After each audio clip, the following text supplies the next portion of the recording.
So let's talk about the chaos problem. Midjourney is amazing, but let's be honest, sometimes it gives you exactly what you asked for and still not what you actually need. It's not that the tool is broken, it's that most designers are using it like a magic wand instead of a creative weapon. This video isn't about bashing Midjourney. We love it. But if you want your work to stand out, especially as a pro designer, you've got to learn how to direct it like you would a junior designer. Today, I'll show you why AI does not equal design and how to prompt like a creative director, not a chaos wrangler. Let's fix your prompts and take back control. So here's where designers struggle. Let's talk about the 3 biggest ways designers lose control when using Midjourney and why your results might look cool, but still miss the mark. First is vague prompts equals generic outputs. So if you're typing cool logo for coffee brand retro, that isn't a prompt, it's a shrug. If you're not clear on style, tone, composition, or output intent, you'll get something that kind of works, but never quite nails it. Generic inputs always give you generic art. Next, inconsistent style across projects. So one day, your brand might look like 1970s vintage,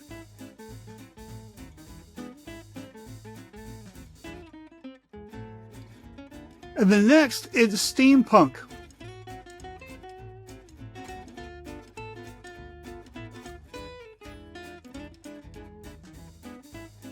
Why?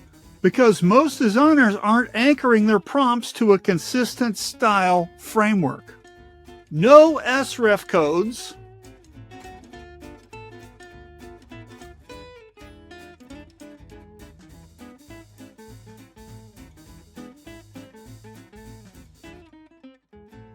no mood boards,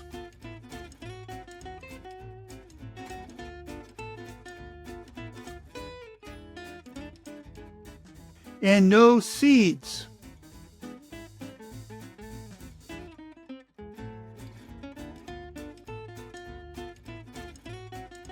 Here's the tip. Midjourney will shift on you unless you give it rails. So Midjourney doesn't fit real-world design needs. Midjourney doesn't understand or know logo variations, text hierarchy, corporate colors, brand guidelines. So if you're designing a t-shirt or maybe a social media post, it's not just an aesthetic image. If your prompt doesn't reflect those needs, you'll get pretty art that doesn't work. Bottom line, Midjourney isn't the problem, your input is. If you want professional results, you must stop prompting like a hobbyist and start directing like a designer. So let's talk about the shift from prompter to creative director. So if you're just typing in a vibe and hoping for the best, you're not designing. You're delegating to AI with no context. Midjourney isn't a designer. It's more like an overeager intern with incredible visual skills, but zero context. Your job is to give it direction, feedback, and clear boundaries. Good design doesn't start in the prompt box. It starts with an idea, a message, a purpose. What are you solving? Where will it live? Think before you prompt. So let's talk about some pro tools to use AI like a team. First is mood boards. Mood boards build visual anchors for consistency.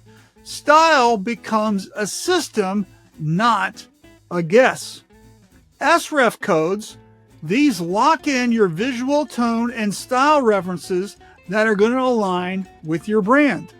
Seed numbers use visual values for consistency across variations or campaigns. The Omni reference tool controls the subject and style simultaneously, like art direction, in a visual form. So once you make this visual shift, you go from typing to directing. Your results will get sharper, faster, and way more intentional. So let's talk about pro tactics that you can use to regain control. Now that you're thinking like a creative director, here are the tools and tactics that give you actual control over what Midjourney gives you back. First, use a mood board before you ever prompt. That's right. So you want to define your visual language. The tip is to grab 5 or maybe 10 images that match your tone, colors, even layout style, drop them into a mood board and prompt with intention based on what you want.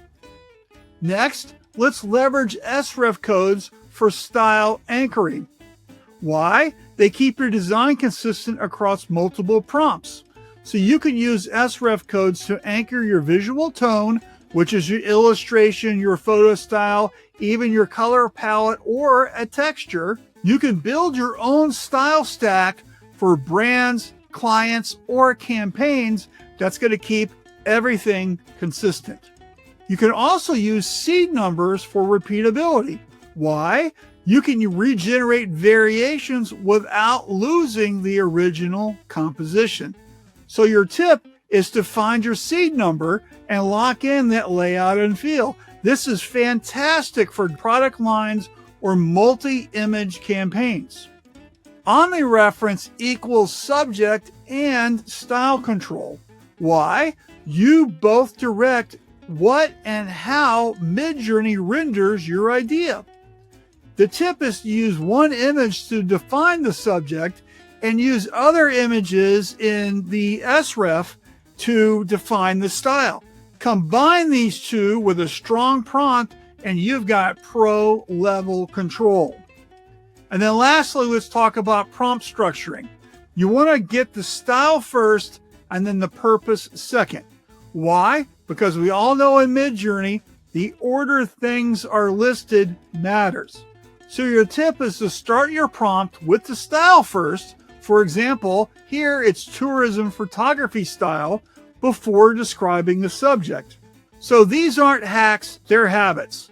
Adopt them and you'll stop wasting time on wild guesses and get to what you need. So if you want to go deeper, prompt smarter, and actually design with Midjourney, you're in the right place. So subscribe to this channel for more pro-level Midjourney tips and design workflows.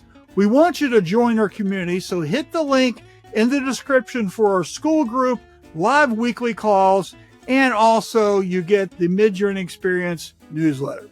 Thanks for watching. We'll talk to you later.